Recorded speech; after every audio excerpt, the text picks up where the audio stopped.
Next है rules of,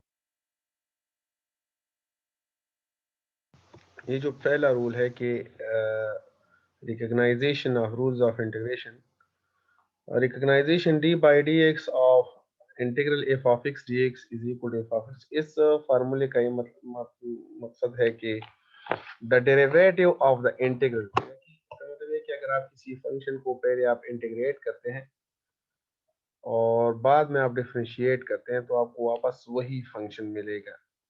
It is extremely important to recognize that the differentiation is the inverse process of integration। मतलब ये derivative और integral एक दूसरे को खत्म कर देते हैं, आपको वही फंक्शन मिल जाता है।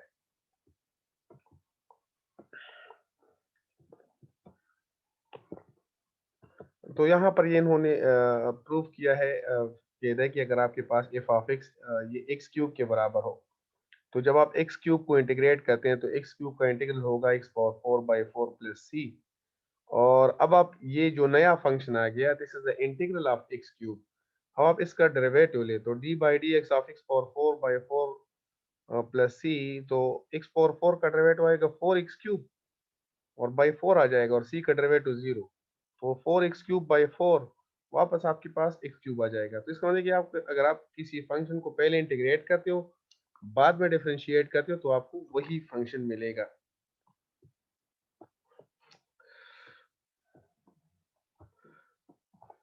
देखिए कि integral of the derivative of function is equal to that function plus constant of integration. एक ये है कि integral of K times F of X is equal to K times integral of F of X dx.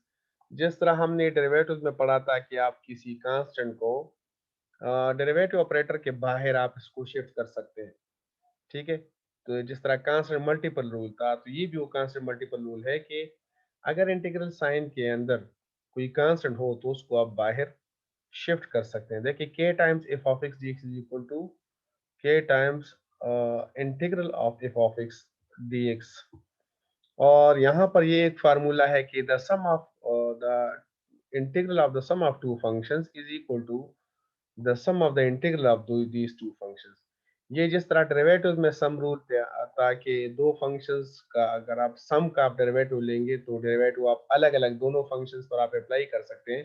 तो इस तरह यहाँ पर अगर आप integral of the sum of two functions लेंगे तो ये इंटीग्रल भी आप सेपरेटली एफ ऑफ एक्स पर और जी ऑफ एक्स पर आप अप्लाई कर सकते हैं। Integral also is a linear operator. तो ये एक सम रूल है। तो ये कुछ रूल इन्होंने दिए हैं कि कांस्टेंट रूल, कांस्टेंट रूल का मतलब है कि आप अगर किसी कांस्टेंट को इंटीग्रेट करते हैं के को, तो इसका इंटीग्रल आपके पास आएगा के टाइम्स एक्स प्लस सी। कांस्टेंट मल्टीपल रूल कि अगर किसी फंक्शन के साथ कांस्टेंट मल्टीप्लाई हुआ है तो ये जो फार्मूला है देखिए इसको हम यूं लिख सकते हैं। ये जो फार्मूला है इसको हम यूं लिख सकते हैं कि के times F of x D x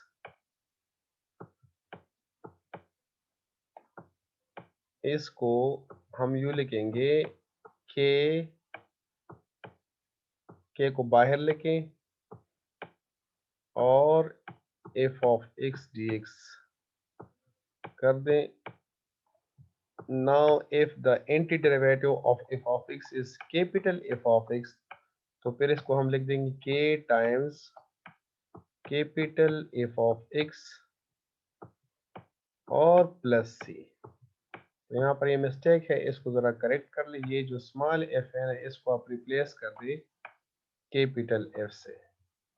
और यहाँ पर ये जो फार्मूला है ये है कि द इंटीग्रल ऑफ के dx, तो के चूंकि कांस्टेंट है इसको आप इंटीग्रल साइन से बाहर लिख दें तो इंटीग्रल के अंदर रह जाएगा 1 dx। अब हमें पता है कि x का डेरिवेटिव 1 है, तो 1 का इंटीग्रल क्या होगा, 1 का इंटीग्रल होगा x। ये k और 1 का इंटीग्रल आ जाएगा x। And when the integral sign integration finishes, जब इंटीग्रेशन प्रोसेस खत्म हो जाता है तो हम कांस्टेंट ऑफ इंटीग्रेशन लगा लेते हैं, तो ये के एक्स प्लस सी आ जाता है। इस तरह the sum of the integral of the sum is equal to sum of the integral. और एक ये फार्मूला है और एक हमने ये लॉगरिथमिक रूल जो ऑलरेडी मैंने डिस्कस कर लिया कि ऊपर अगर किसी इंटीग्रल साइन के अंदर फ्रैक्शन में ऊपर डेरिवेटिव हो और नीचे फंक्शन हो तो natural log of that function उसके बराबर होगा।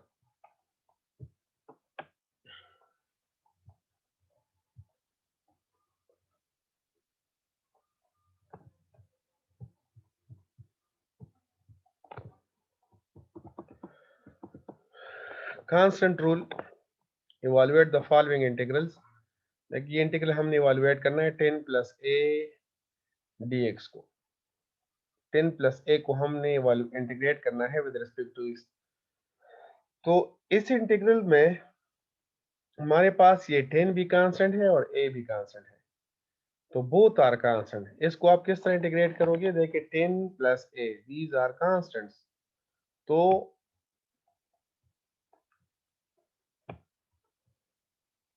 10 प्लस ए है dx,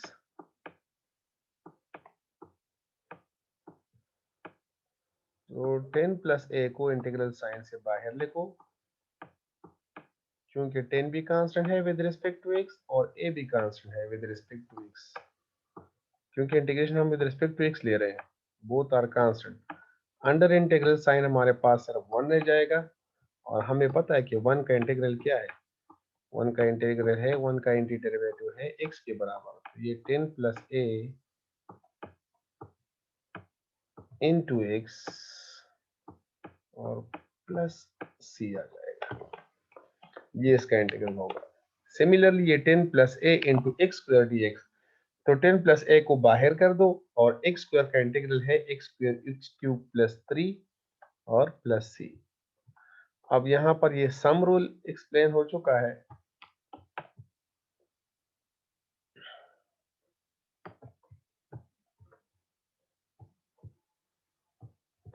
सम रूल, ये एक फंक्शन है 5x square plus 4x plus 2, इसको हमने इंटीग्रेट करना है। तो देखिए this expression is the sum of three function, 5x square, 4x और 2, तीन फंक्शंस का सम है। तो इंटीग्रेशन क्या करेगा? ये तीनों पर अलग अलग अप्लाई होगा। 5x स्क्वायर का आप अलग इंटीग्रल लोगे, 4x का आप अलग इंटीग्रल लोगे और 2 का आप अलग इंटीग्रल लोगे, ठीक है। And plus there is some constant of integration. ये कांस्टेंट ऑफ इंटीग्रेशन हम आखिर में लगाते हैं, जब हम ये इंटीग्रल इवैल्यूएट कर दे तो तब हम कांस्टेंट लगाते हैं, यहाँ पर हम ये फिलहाल नहीं लगाएंगे, ठीक है। देखिए अब यहाँ पर 5 चूंकि कांस्टेंट है, इसको बाहर लिख दे और एक्स स्क्वायर को इंटीग्रेट करें, तो एक्स स्क्वायर का इंटीग्रल है एक्स क्यूब बाई 3। फिर इसी तरह यहाँ पर 4 कांस्टेंट है, इसको बाहर लिख दे और एक्स का इंटीग्रल लिखो, एक्स का इंटीग्रल है एक्स स्क्वायर बाई 2। इसी तरह यहाँ पर 2 कांस्टेंट है, इसको बाहर लिख दे और अंदर रह जाएगा 1 dx, 1 का इंटीग्रल है x। तो जब ये इंटीग्रल खत्म हो जाए, ये इवैल्यूएट हो जाए, तो फिर हम लिख देते हैं कांस्टेंट ऑफ इंटीग्रेशन c। तो ये 5 over 3x cube plus 4 by 2 is 2x square और प्लस 2x प्लस c, ये इसका आंसर आ जाएगा। इसको हम कहते हैं सम रूल। फिर है power rule of integration. Power rule में क्या है कि 4 into X power minus 8 dx, इसको हमने इंटीग्रेट करना है 4 इंटू एक्स पावर माइनस 8 को, तो 4 कहाँ से है? इसको बाहर लिख दे और एक्स पावर माइनस 8। तो जिस तरह मैंने कहा कि अगर आपके पास इंटीग्रेंड में फंक्शन हो, उसका पावर हो और उसके साथ डेरिवेटिव अवेलेबल हो, तो हम क्या करते हैं? हम फंक्शन के पावर को इंक्रीज कर देते हैं और फिर उसी पावर से हम उसको डिवाइड कर देते हैं। तो देखिए x यहाँ पर अब फंक्शन है, x ये माइनस 8 पावर है और x के साथ 1 प्रोडक्ट में अवेलेबल है, तो फंक्शन पावर डेरिवेटिव। अब उसी फार्मूले के तहत हम इस इंटीग्रल को इवैल्यूएट कर सकते हैं। 4 तो चूंकि कांस्टेंट है, इसको लगा दिए यहाँ पे, और x पावर माइनस 8 का इंटीग्रल होगा x पावर माइनस 8 प्लस 1। इस फंक्शन का पावर इंक्रीज कर दे and divide by that increased power minus 8 plus 1 and put constant of integration, तो ये बन जाएगा 4 into X power minus 7 by minus 7 plus C. तो ये जो क्वेश्चन हमने किया था ना, तो ये हमने इस फार्मूले के तहत किया है कि अगर आप हमारे पास ये फंक्शन हो, n इसका पावर हो और इसके साथ प्रोडक्ट में डेरिवेटिव अवेलेबल हो, so the integral will be equal to f of x power n plus 1, power हमने इंक्रीज कर दिया by 1, divide by that increase power n plus 1 and put constant of integration.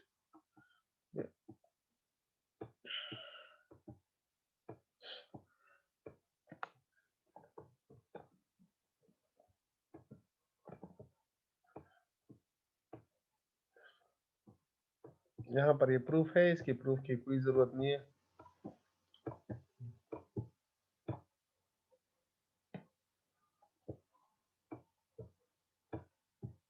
और ये वो दूसरा formula है कि जब आपके पास इंटीग्रल गिवन हो और फ्रैक्शन में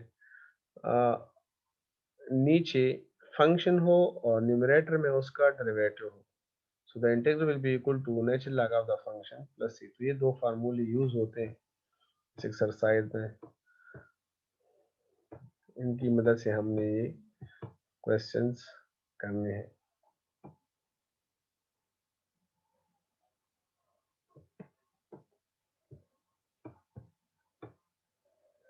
यहाँ पर इन्होंने सब्स्टिट्यूशन फार्मूलो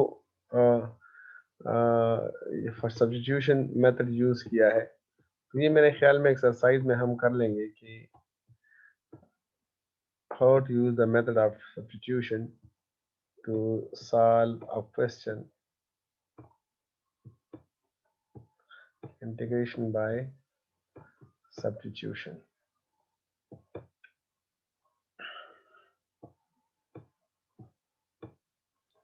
देखिए अब यहाँ पर हमें ये इंटीग्रल गिवन है x square into x cube plus 1 under the root. इस फंक्शन को हमने इंटीग्रेट करना है विद रिस्पेक्ट टू एक्स। तो अब ये डायरेक्टली इतना इजीली ये होता नहीं है। इस इंटीग्रल में हमारे पास दो फंक्शंस अवेलेबल है, एक है एक्स स्क्वायर और दूसरा है x cube plus 1 under the root. हमने इस क्वेश्चन को सॉल्व करना है by the method of substitution. तो अब यहाँ पर सोचना हमने ये है कि हम कौन से फंक्शन को सब्स्टिट्यूट करें। तो हमारी कोशिश ये होगी कि इस इंटीग्रल में दो फंक्शंस है या तीन है या जितनी भी फंक्शंस है, हमें इन फंक्शंस में उस फंक्शन को सब्स्टिट्यूट करना है जिसका आप डेरिवेटिव लो और उस डेरिवेटिव से आपको इस इंटीग्रल में बाकी जो फंक्शंस हैं आपको वो मिल जाए या कोई ऐसा रिलेशन मिल जाए जिनमें वो फंक्शंस इन्वॉल्व। फॉर एग्जांपल दूसरी बात यह है कि देखिए स्क्वायर रूट ऑफ एक्स, हमारे पास स्टैंडर्ड फॉर्म मुख्तलिफ फंक्शंस है, इसके हमारे पास स्टैंडर्ड फॉर्म्स होते हैं। फॉर एग्जांपल देखिए एक फंक्शन है ई पावर एक्स, ये इसका स्टैंडर्ड फॉर्म है। इसके आर्गुमेंट में हमारे पास है सिर्फ एक्स। देखिए sine x,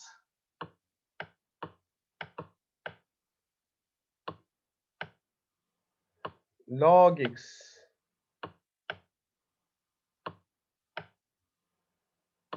square root x,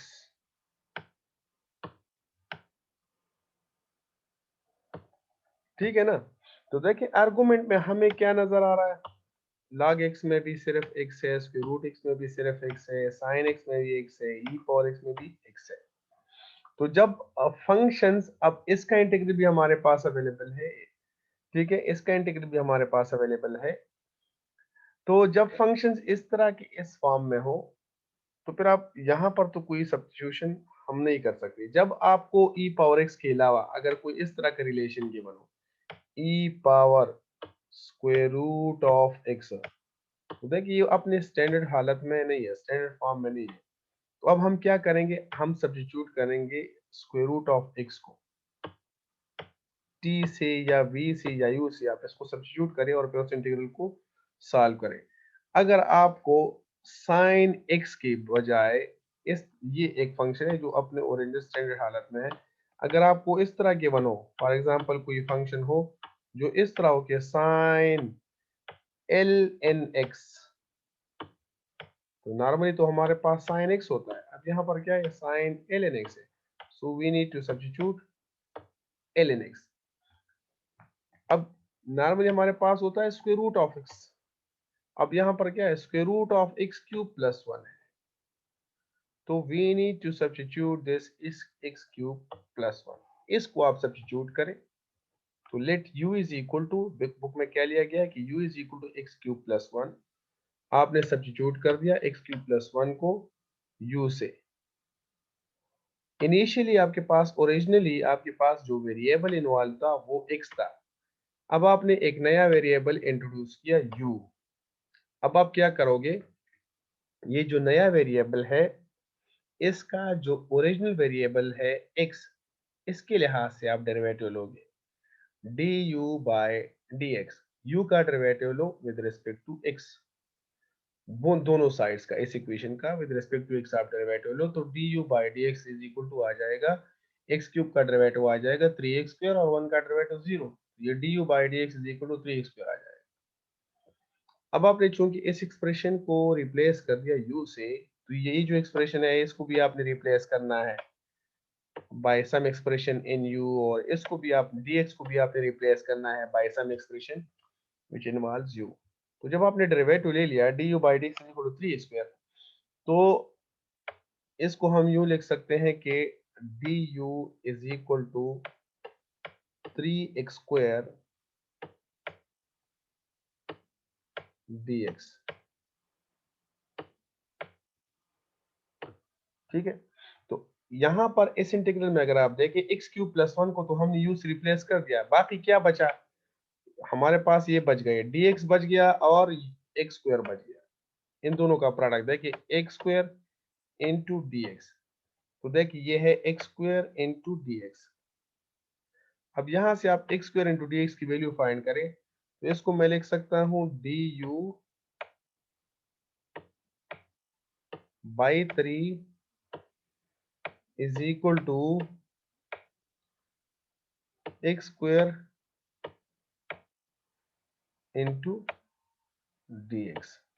तो x स्क्वायर इंटू dx की जगह हम क्या यूज करेंगे, du by 3। So this integral will become, देखिए square root of x cube plus 1 है, x क्यूब प्लस 1 की जगह u आ जाएगा, ठीक है, और x स्क्वायर dx की जगह आ जाएगा du बाई 3, ठीक है। अब u स्क्वायर रूट, तो ये है असल में u पावर 1 ओवर 2, तो u पावर 1 ओवर 2 का इंटीग्रल होगा u power 1 over 2 plus 1 divided by 1 over 2 plus 1, और ये 1 ओवर 3 तो कांस्टेंट है ना, ये यहाँ पर लगा दो प्लस c।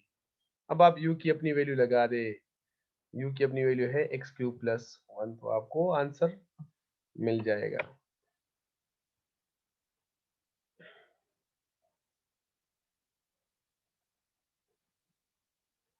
तो मेथड ऑफ सब्स्टिट्यूशन में आपने क्या करना है, मेथड ऑफ सब्स्टिट्यूशन में आपने हमेशा ये कोशिश करनी है कि आपने उस फंक्शन को सब्स्टिट्यूट करना है, ऐसा फंक्शन आपने देखना है कि इंटीग्रैंड में, देखिए इसको कहते हैं इंटीग्रैंड, ये है ये पूरा, ये है इंटीग्रैंड। इंटीग्रैंड में जितनी भी फंक्शंस इन्वॉल्व है,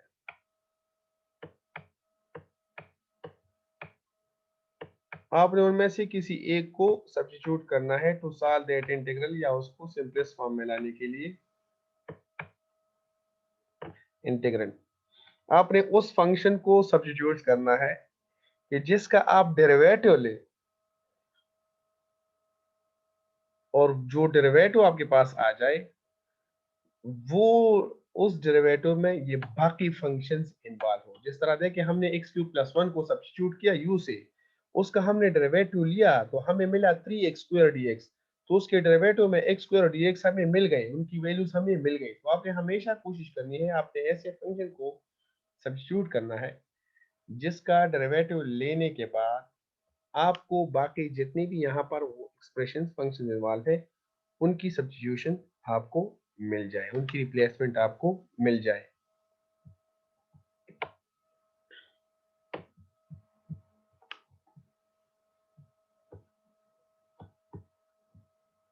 इसका आंसर आ गया।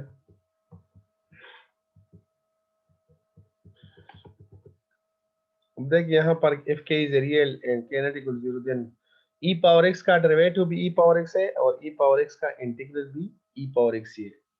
देखिए जब आप ई पावर के एक्स का डेरिवेटिव लेते हैं तो ई पावर के एक्स का डेरिवेटिव होता है ई पावर के एक्स इंटू के। अब इसी तरह ई पावर के एक्स का इंटीग्रल क्या होगा, ई पावर के एक्स बाय क्या होगा। डेरिवेटिव में हम इस एक्स के कांस्टेंट मल्टीपल से ई पावर एक्स के एक्स को मल्टीप्लाई करते हैं और इंटीग्रल में आप उसके ऐसे डिवाइड करते हैं। सिमिलरली ए पावर एक्स का डेरिवेटिव होता है derivative of A power x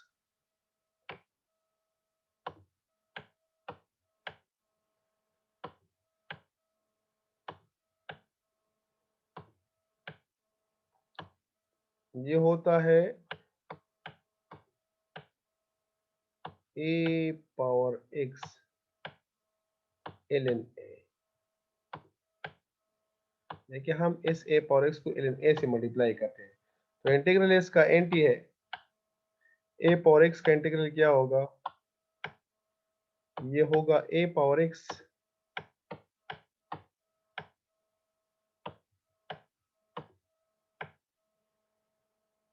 लेकिन इसको आप ln a पे डिवाइड करोगे।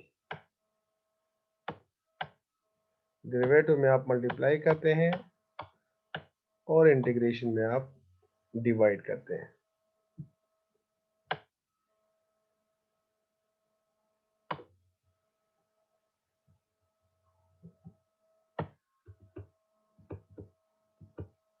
तो देखिए क्वेश्चन है कि इवैल्यूएट द फॉलोइंग इंटीग्रल्स। तो ये पार्ट नंबर 1 है, x cube minus 5x plus 7 power 4 into 3x square minus 5dx। तो देखिए डायरेक्ट भी हो सकता है और इसको हम bye the method of substitution भी कर सकते हैं। देखिए अगर आप x cube minus 5x plus 7 का डेरिवेटिव लें तो एक्स क्यूब का डेरिवेटिव है 3x स्क्वायर जो यहाँ पर अवेलेबल है और माइनस 5x का डेरिवेटिव है माइनस 5 जो यहाँ पर अवेलेबल है और 7 का डेरिवेटिव है 0 वो भी यहाँ पर अवेलेबल है। तो देखिए ये x cube minus 5x plus 7 ये फंक्शन है, 4 इसका पावर है और ये 3x स्क्वायर माइनस 5 इसका डेरिवेटिव है। तो ये हम अब उसी फार्मूले की मदद से इसको सॉल्व कर सकते हैं, फंक्शन पावर डेरिवेटिव। इसका आंसर क्या होगा कि आप इस फंक्शन का पावर इंक्रीज कर दे by 1 and divide by that power and put constant of integration. किस तरह देखें,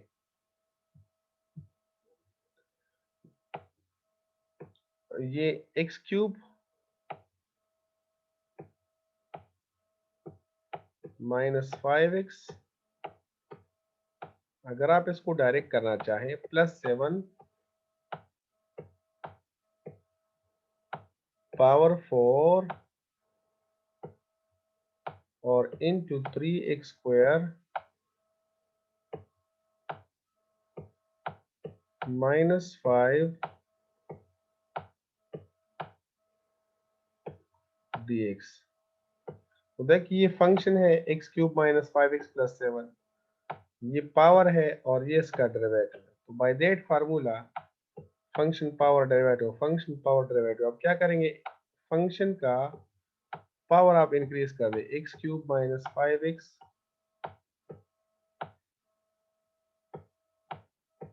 प्लस 7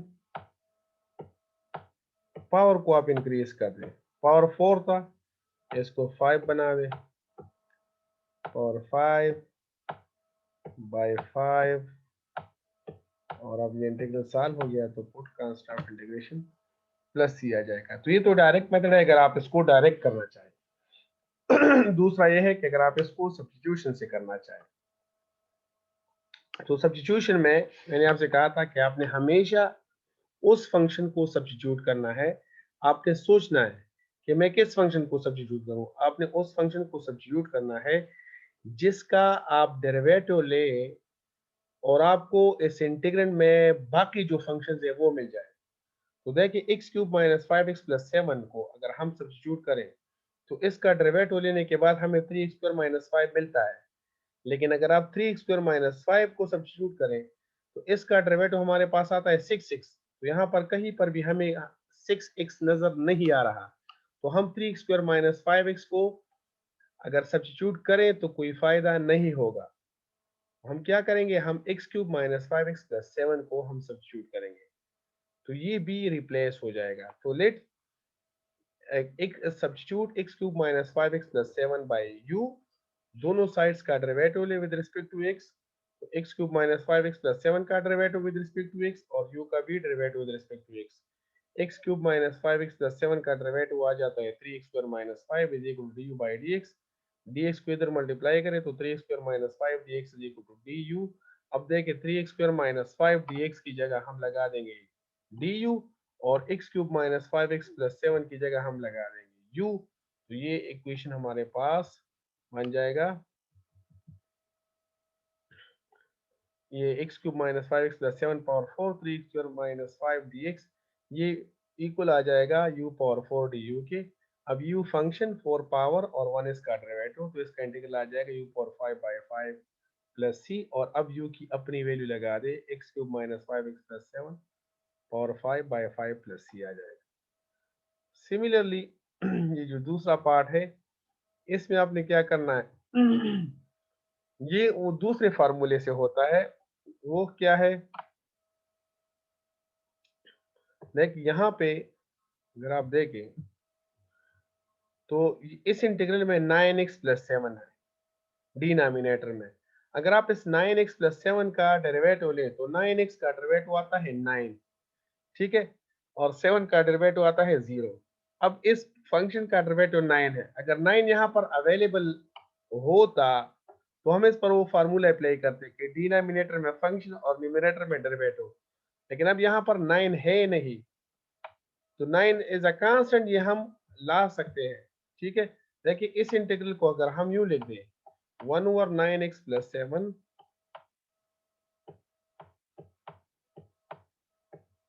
dx, ठीक है, तो अगर इसको हम यूं लिख दें 1 ओवर 9 को मल्टीप्लाई डिवाइड करें 9 बाय 9x प्लस 7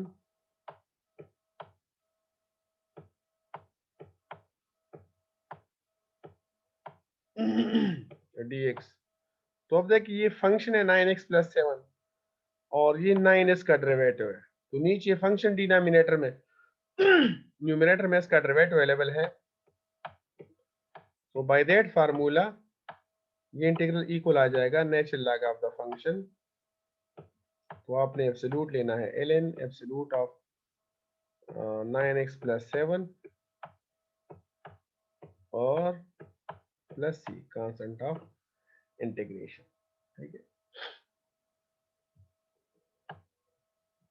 और या इसको सब्स्टिट्यूशन से भी आप इसको कर सकते हैं, यहाँ बुक में साल हो चुका होगा। देखिए अगर आप 9x प्लस 7 को रिप्लेस कर दी u से और फिर दोनों साइड्स का विद रिस्पेक्ट टू x आप डेरिवेटिव लें, तो d by D x of 9x plus 7 is equal to D you by D x. तो 9x प्लस 7 का डेरिवेटिव आ जाएगा 9 is equal to d by D x, या dx is equal to D you by 9, क्योंकि we need only dx, ठीक है, cross multiply करें। अब ये जो इंटीग्रल है dx बाई 9x प्लस 7, तो ये dx की जगह आप du बाई u लगा दें और 9x प्लस 7 की जगह u, ये 1 ओवर 9, और फिर ये बन जाएगा 1 ओवर u का इंटीग्रल आ जाएगा ln u प्लस c, और ln u की वैल्यू लगा दें, ये इसका आंसर होगा। नेक्स्ट ये जो थर्ड पार्ट गिवन है, थर्ड पार्ट ये देखिए यहाँ पर इस क्वेश्चन को हमने किस तरह सॉल्व करना है, integral of e power 3x plus 2 dx। देखिए मैंने आपसे कहा था कि जब आपके पास ये exponential function, trigonometric function, logarithmic function, ये जितनी भी फंक्शन है, ये अगर आपने स्टैंडर्ड पोजीशन में नहीं है, उस हालत में नहीं है, तो आपने इनको अपने स्टैंडर्ड पोजीशन में इनको लाना है। नॉर्मली तो हमारे पास e पावर x होता है, यहाँ पर अब आप क्या है, e पावर 3x प्लस 2 है। So in order to solve this integral, we need to replace 3x plus 2 by another variable. Simple. एक आइडेंटिटी फंक्शन से आपने इसको रिप्लेस करना है। ये एक आइडेंटिटी फंक्शन नहीं, ये लीनियर फंक्शन है। तो नॉर्मली तो इसके आर्गुमेंट में exponential function e power x होता है, तो x identity function sin x होता है, x आइडेंटिटी फंक्शन है cos x होता है, आइडेंटिटी फंक्शन है। तो यहाँ पर in order to solve this integral we need to replace this by some identity function कि अपने स्टैंडर्ड पोजीशन में आ जाए। तो इस इंटीग्रल को सॉल्व करने के लिए हम 3x+2 को रिप्लेस करेंगे, सब्स्टिट्यूट करेंगे बाय अनदर वेरिएबल। तो इसमें 3x+2 को आप u से रिप्लेस कर दें और डेरिवेटिव आप ले with respect to x both sides का। तो d/dx of 3x+2 is 3 is equal to u by dx, या d को इधर मल्टीप्लाई करें, u को इधर मल्टीप्लाई, 3 को इधर मल्टीप्लाई करें तो dx is equal to du by 3। तो वो जो इंटीग्रल है, integral of e power 3x+2 dx, तो ये integral of e power 3x+2 ये e पावर u बन जाएगा और dx की जगह du by 3 आ जाएगा। 1/3 को आप बाहर लिख दें तो ये 1/3 आ जाएगा और e पावर u का इंटीग्रल e पावर u है प्लस c, और this is 1/3 e power u की जगह 3x+2 एंड प्लस c, ये इंटीग्रल सॉल्व हो जाएगा।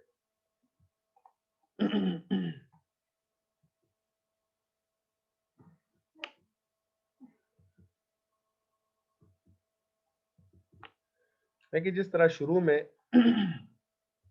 मैंने डिस्कस किया कि डेरिवेटिव हमें क्या देता है, अगर आपको कोई फंक्शन गिवन हो, कास्ट फंक्शन गिवन है या प्रॉफिट फंक्शन गिवन है, तो जब आप उस फंक्शन का डेरिवेटिव लेते हैं तो वो डेरिवेटिव आपको मार्जिनल कास्ट या मार्जिनल प्रॉफिट देता है,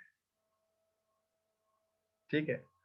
और मार्जिनल को भी मैंने डिफाइन किया कि फॉर एग्जांपल आप कुछ सर्टन आइटम्स खरीदते हैं, उस पे खर्च आता है, आपने कोई चीजें खरीदी, मार्कर्स आपने खरीद लिए, पेंसिल्स आपने खरीद लिए, उस पे एक खास अमाउंट आप पे कर देते हैं दुकानदार को। फिर आपके जहन में आ जाता है कि मैंने तो एक आइटम और भी खरीदना है, एक और पेंसिल भी मैंने खरीदना है। तो जब आप एक और आइटम का इजाफा करते हैं तो उसकी वजह से वो कास्ट बढ़ जाता है। So that increase that is called the marginal cast. इस तरह मार्जिनल प्रॉफिट वगैरह वगैरह। तो ये marginal cast, marginal profit, marginal revenue वगैरह जो हम फाइंड करते हैं ना, तो अगर आपको रेवेन्यू फंक्शन गिवन हो, कास्ट फंक्शन गिवन हो, तो हम उनका डेरिवेटिव लेंगे।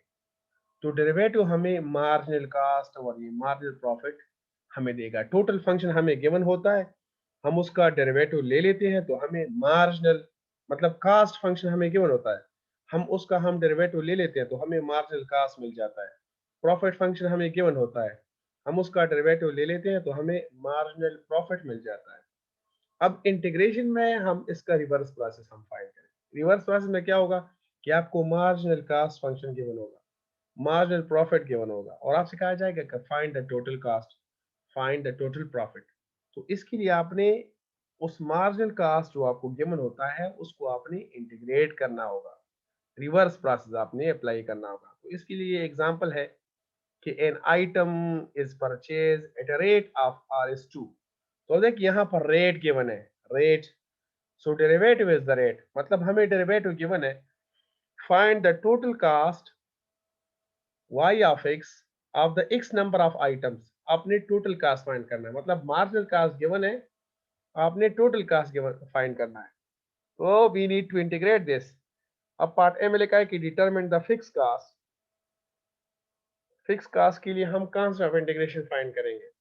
When the cost of x number of items is ₹20 and determine the specific cost for x is equal to 10 number of items। तो देखिए हम स्टार्ट किस तरह लेंगे, हमें यहाँ पर रेट गिवन है कि the rate an item is purchased at a rate of RS2। तो if the cost is denoted by y, तो उसका रेट क्या होगा।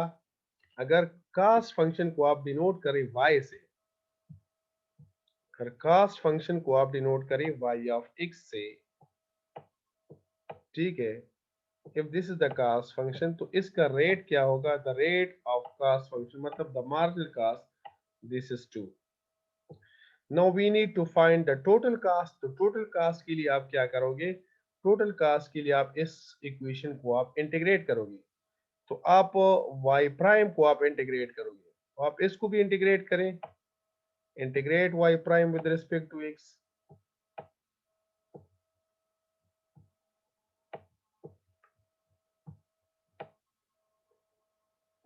देखिए यहाँ पर if y is the cost function, If y is the cost function, then the rate is denoted by y prime, and y prime is equal to 2. ये हमें given है कि the rate is 2. अब हमने टोटल कास्ट फाइंड करना है, तो total cast के लिए आपने दोनों साइड्स को इंटीग्रेट करना है, तो y को भी इंटीग्रेट करें विद रिस्पेक्ट टू x और 2 को भी इंटीग्रेट करें विद रिस्पेक्ट टू x। तो देखिए जब आपने y प्राइम को इंटीग्रेट कर दिया तो आपको क्या मिल जाएगा, आपको मिल जाएगा y, और 2 का इंटीग्रल आपको मिल जाएगा 2x, और ये है 2x और प्लस, ये आपको इंटीग्रल मिल जाएगा y is equal 2x plus c, where c is the fix cost. अब फिक्स कास्ट क्या होता है? फिक्स कास्ट, एक दुकानदार है, उसके दुकान में दो तरह के कास्ट है, वेरिएबल कास्ट भी है और फिक्स कास्ट भी है। फिक्स कास्ट क्या होता है? दुकान का किराया हो गया, बिजली का बिल हो गया, ये फिक्स कास्ट है। अब वो दुकान अगर बुक्स, उसमें किताबें हैं, बुक्स है, तो ये दुकानदार महीने में या हफ्ते में ये किताबें खरीद के लाता है और फिर वो फरोख्त करता है। तो अगर इसने 10 किताबें खरीदी तो 10 किताबों का अपना खर्चा होगा, 15 किताबों का अपना खर्चा होगा, 20 किताबों का अपना खर्चा होगा। तो this is the variable cost. ठीक है, ये नंबर ऑफ आइटम्स पे डिपेंड करता है ये जो कास्ट है। और एक फिक्स कास्ट होता है कि दुकान किराया का किराया तो इसने लाजमी तौर पे देना ही है, बिजली का बिल तो इसने देना है, तो this is called fix cost. तो यहाँ पर ये जो सी होता है, ये जो concept of integration, this is called fix cost, और ये हम फाइंड करते हैं by applying the additional conditions.